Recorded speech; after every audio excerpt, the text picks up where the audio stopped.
countries as Africans. We must reach out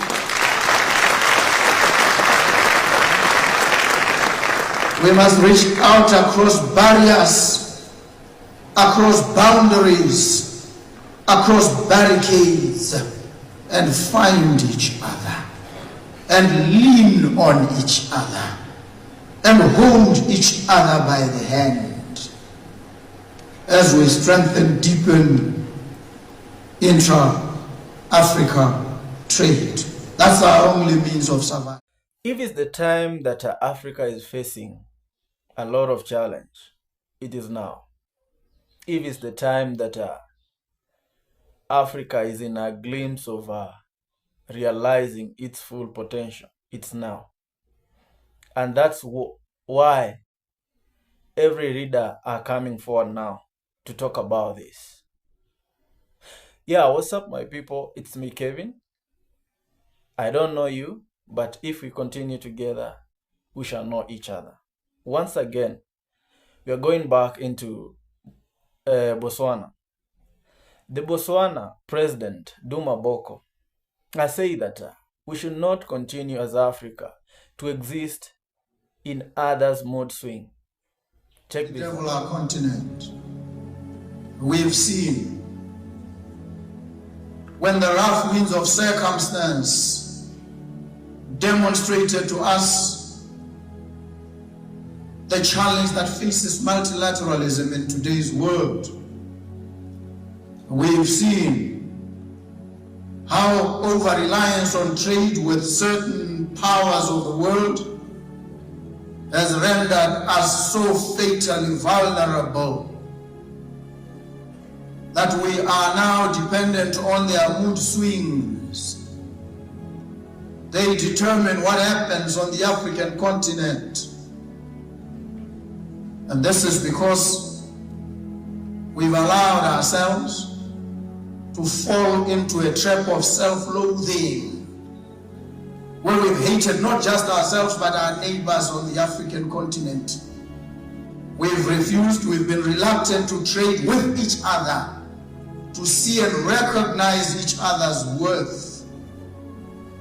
We've come to that point, that inflection point in our history, when we must recognize that we need each other. We need each other desperately as African countries, as Africans. We must reach out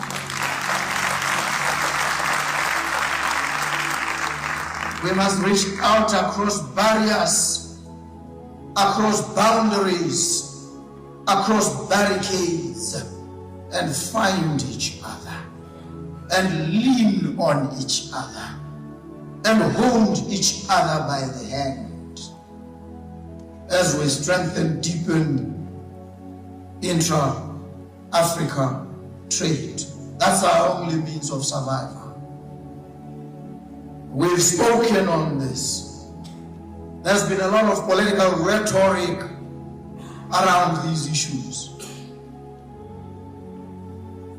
We are at that point where words must now translate into tangible deliverables.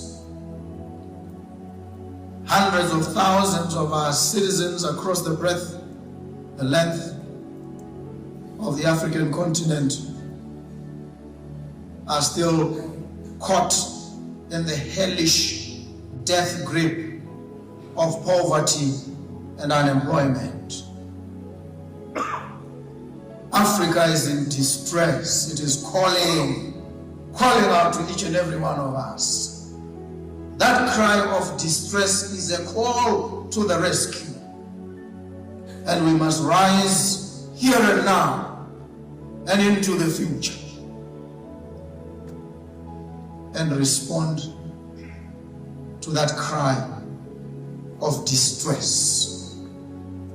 And so we are here today to carve pathways from the inalterable circumstances of our existence with an appreciation that the institutions The ways in which we've organized ourselves are routinized and are collectivized, are stylized modes of behavior must give way to transformative, radical, progressive ideas and actions. It's a very powerful speech, especially to the people who want change in Africa. It have reached a place where that slowly by slowly, leaders are getting tired. And that's a good move, a good sign.